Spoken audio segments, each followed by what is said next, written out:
Halo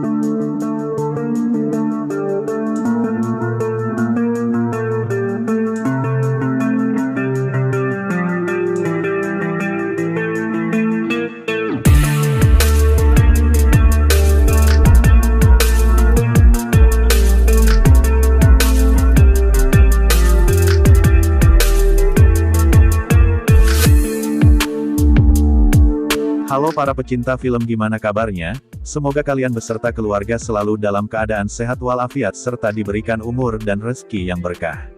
Pada kesempatan kali ini, saya akan mengungkap seluruh alur cerita film, yang berjudul Blackout 2022. Secara garis besar, film ini mengisahkan tentang seorang pasukan khusus yang diburu oleh para kartel. Jadi tanpa berlama-lama lagi, kita langsung saja masuk ke alur ceritanya.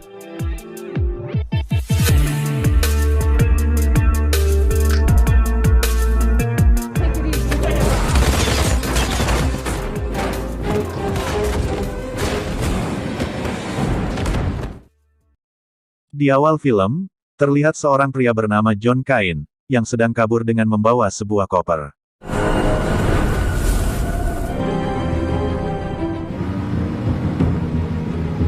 Lolos dari sana, tiba-tiba saja muncul sebuah mobil yang langsung menghujaninya dengan peluru.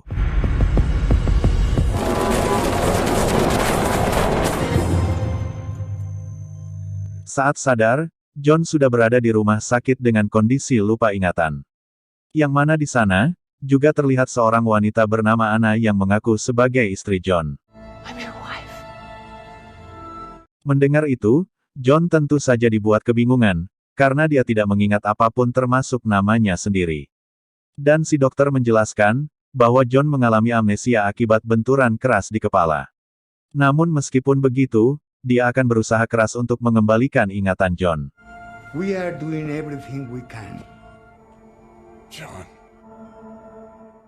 Di sisi lain, kita akan diperkenalkan dengan seorang agen DEA bernama Mike, yang sedang mendatangi rumah John untuk melakukan penyelidikan. Di sini, Mike sempat mengira kalau mayat yang terbakar itu adalah John. Tapi saat menemukan terowongan bawah tanah, Mike pun meyakini kalau John berhasil kabur dari sini melalui terowongan tersebut. Namun di sini, masih belum diketahui siapakah John sebenarnya. I want you to find the motherfucker. Sementara di rumah sakit, Anna berusaha membantu John untuk mengingat kembali masa lalunya. Dan saat bersamaan, muncul seorang pria bernama Eddie yang mengaku sebagai sahabat baik John. Sehingga, John pun semakin dibuat bingung karena dia tidak mengingat apapun tentang Eddie. Eddie, Cain, nice to meet you. How do I know you? Okay, things will start looking up soon, Cain. Try to relax, okay? Mengetahui kalau John lupa ingatan, Eddie kemudian mendatangi si dokter dan memintanya untuk segera mengembalikan ingatan John. Karena jika tidak, maka dia tidak akan segan-segan membunuh anak si dokter yang masih kecil. Someone who loves you. Eddie loves me. Entah siapa Eddie ini sebenarnya, namun yang jelas, dia memaksa si dokter untuk membantunya mencari koper yang sebelumnya dibawa kabur oleh John. Namun di sini, masih belum diketahui apa isi dari koper tersebut. Didn't love him enough. Just do as you were told. You don't remember anything? Karena terancam, si dokter pun masuk ke ruangan John dan berniat menyuntikkan sesuatu kepadanya. Namun John yang memiliki firasat tidak baik, ia pun langsung memberontak. Merasa ada yang tidak beres, John kemudian mengambil pistol milik Anna, dan memaksanya untuk ikut bersamanya keluar dari sini. Karena meski ingatannya belum pulih, John meyakini kalau Anna sudah berbohong dan dia bukanlah istrinya. Saat mereka turun menggunakan lift, masuk seorang pria yang terlihat mencurigakan. Dan benar saja, ternyata pria tersebut adalah anak buah Eddie. Namun saat pria itu melaporkan keberadaan mereka kepada Eddie, John pun langsung menyerangnya.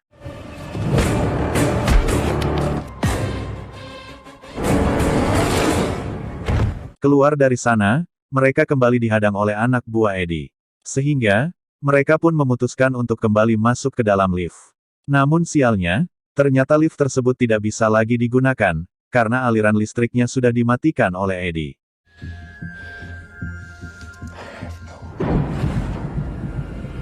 Kemudian, John mengambil handphone milik anak buah Eddie dan kabur dengan cara memanjat tali lift. Hingga saat Eddie tiba, ia hanya menemukan anak buahnya yang sudah tewas terkapar. Dan saat mengetahui kalau handphonenya diambil oleh John, Eddie kemudian menghubungi John, dan memintanya untuk memberitahukan di manakah koper yang sedang dia cari. Namun John yang mendengar itu, tidak terlalu menanggapinya dan langsung menutup telepon tersebut. Go fuck yourself, Eddie. Eddie yang sangat marah, ia kemudian memeriksa seluruh ruangan rumah sakit melalui layar monitor CCTV. Namun di sana, ia tidak menemukan keberadaan John dan juga Anna. Ternyata, John sedang berada di ruangan listrik dan mengikat Anna di sebuah kursi. Di sini, John memaksa Anna untuk menceritakan apa yang terjadi dan siapa dia sebenarnya. Anna pun menjawab, kalau dia tidak tahu terlalu banyak hal. Namun yang jelas, dia tahu kalau John dan Eddie adalah sahabat dekat, yang bekerja sama dalam menjalankan bisnis narkoba. Mendengar itu, John pun dibuat tidak terima jika dia adalah orang jahat seperti yang diceritakan oleh Anna. You need to trust me. Not about you and Eddie. Fucking cartel member? Are you fucking kidding me? Kemudian, John meminta Anna untuk tetap menunggu di sini. Sementara dia sendiri, akan kembali ke ruangan tempat di mana sebelumnya dia dirawat untuk mencari petunjuk. Namun ketika di luar, ia kembali dihadang oleh anak buah Eddie sehingga terjadilah baku tembak.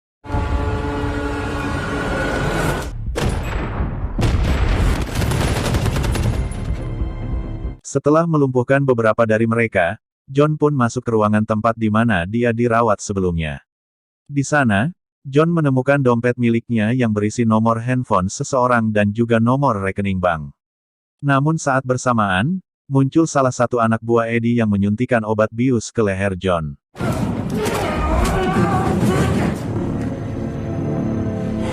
Meski dalam pengaruh obat bius, John pun berhasil melumpuhkan beberapa anak buah Eddie.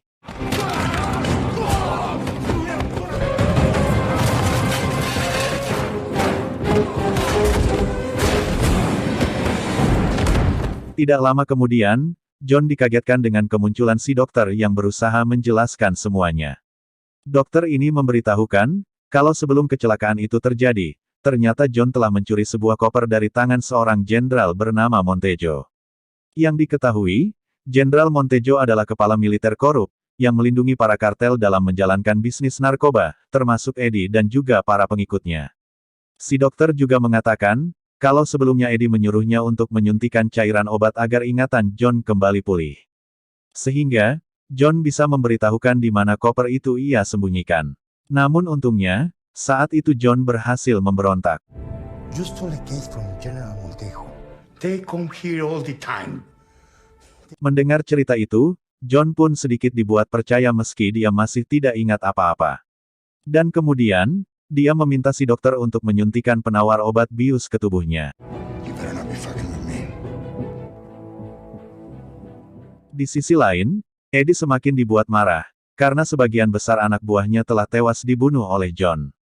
Yang kemudian, dia pun memerintahkan semua anak buahnya untuk menutup semua pintu keluar rumah sakit, dan menangkap John secara hidup-hidup.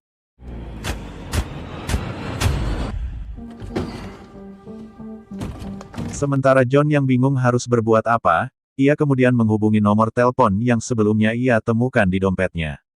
Dan ternyata, itu adalah nomor telepon Mike, yaitu seorang agen DIA yang sebelumnya melakukan penyelidikan di rumah John.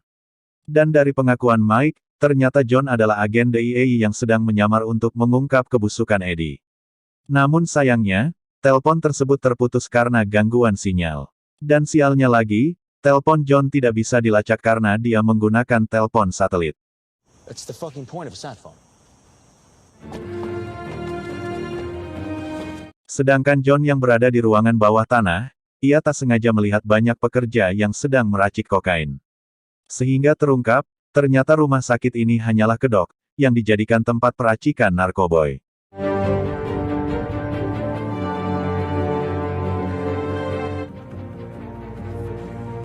Mengetahui itu, John pun bergegas kembali menemui Anna, dan memintanya untuk kembali menceritakan fakta sebenarnya.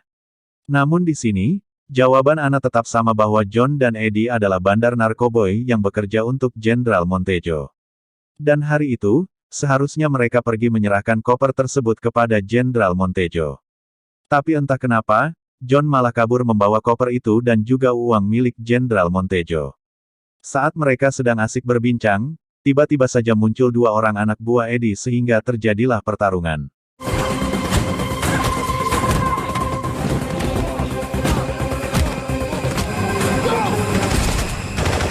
Karena keributan tersebut, anak buah Eddie yang lain pun mulai berdatangan.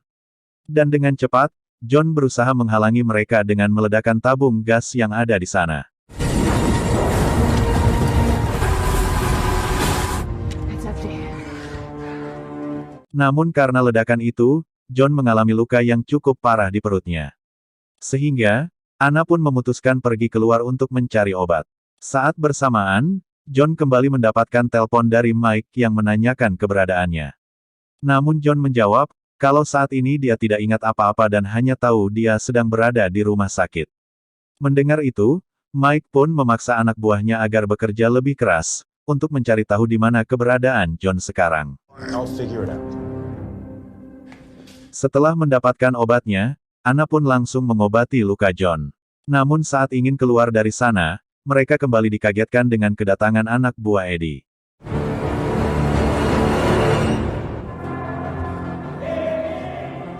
Untungnya, mereka lebih dulu kabur melalui ventilasi udara.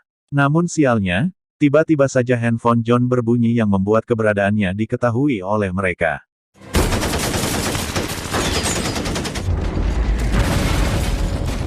Hingga akhirnya, John pun berhasil tertangkap oleh anak buah Eddie yang bernama Digo. Dan di sini, Digo mengungkapkan kekecewaannya karena John sudah mengkhianati mereka semua. Digo mengatakan, kalau sebelumnya Jenderal Montejo telah mentransfer uang sebesar 23 juta dolar ke rekening John. Akan tetapi, John malah membawa kabur uang dan juga koper tersebut. Mendengar itu, John pun akhirnya mulai ingat bahwa uang itu ditransfer saat dia sedang berada di sebuah kafe.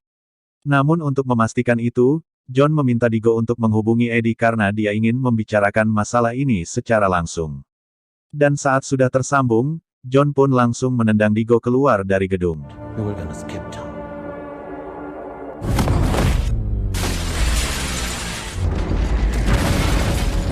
Kemudian, John mengajak Eddie bertemu di atap gedung tanpa membawa pengawalnya. Mendengar itu, Eddie pun langsung menyetujuinya. Namun sebelum pertemuan berlangsung, dia memerintahkan anak buahnya untuk standby dengan sniper. Di mana jika nyawa Eddie dalam bahaya, maka dia akan memberikan kode menggunakan jari. Di sisi lain, Mike akhirnya berhasil melacak keberadaan John, yang saat ini sedang berada di pabrik kokain yang berkedok rumah sakit. Yang mana di sini, para petinggi kepolisian memberikan waktu 6 jam kepada Mike, untuk menyelamatkan John dari sana. Karena jika gagal, maka gedung tersebut akan diledakkan secara keseluruhan. On to you. Game is. You got 6 hours. Pull his ass out of that hospital. Sementara John yang bertemu dengan Eddie di atap gedung, ternyata dia sudah ingat kalau ia adalah agen yang menyamar. Dan di sini, Eddie juga mengaku kalau dia adalah agen yang menyamar, dan mereka berdua bekerja sama untuk mengungkap kejahatan Jenderal Montejo. Namun John yang mendengar itu, ia masih dibuat bingung apakah Eddie berkata jujur, sebab John sendiri masih belum yakin, apakah dia berada di pihak yang benar atau berada di pihak yang salah. Only 2 organizations that can say we were playing all these motherfuckers together. All those motherfuckers.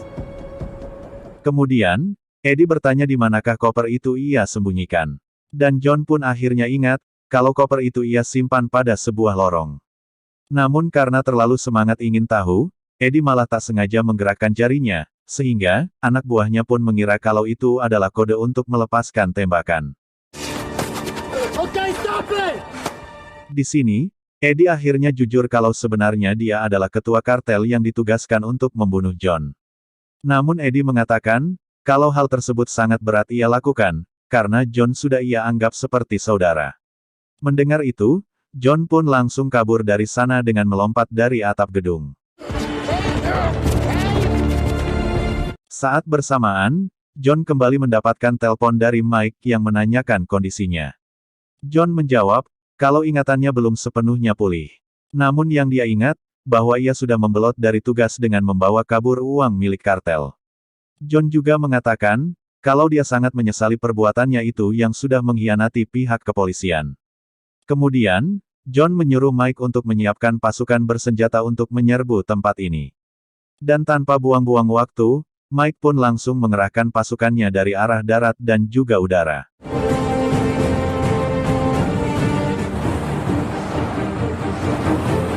Sementara Anna yang baru keluar dari persembunyian, ia kemudian menghampiri John dan memintanya untuk menyerahkan koper tersebut. Karena ternyata, Anna adalah agen CIA yang menjadi rekan John dalam misi mengungkap kejahatan Jenderal Montejo. Dan diketahui, koper tersebut berisi berkas kejahatan para pejabat korup, yang ikut terlibat dalam bisnis haram yang dijalankan oleh Jenderal Montejo. Namun John yang mendengar itu, ia malah tidak percaya dengan semua perkataan Anna. You know who I work for. Sedangkan Eddie yang sudah kehabisan cara, ia kemudian menyandra semua pasien dan karyawan rumah sakit agar John mau menyerahkan diri. Hingga saat Eddie ingin membunuh salah seorang perawat, ia tiba-tiba saja mendapatkan telepon dari John yang mengajaknya bertemu di lantai 5, jika Eddie mau tahu di mana koper tersebut. Namun saat bertemu, John langsung melepaskan tembakannya.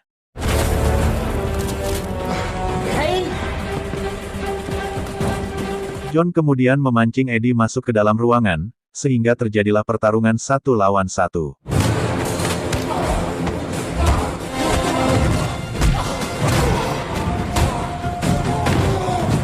John yang sudah kehabisan tenaga dibuat kewalahan menghadapi Eddie, namun untungnya, Anna muncul tepat waktu dan menembak mati Eddie. Di sini, John pun akhirnya ingat kalau dia dan Anna adalah pasangan kekasih sekaligus rekan kerja. Dan ternyata, Anna juga sudah berhasil menemukan koper tersebut yang sebelumnya disimpan oleh si dokter di ruangannya.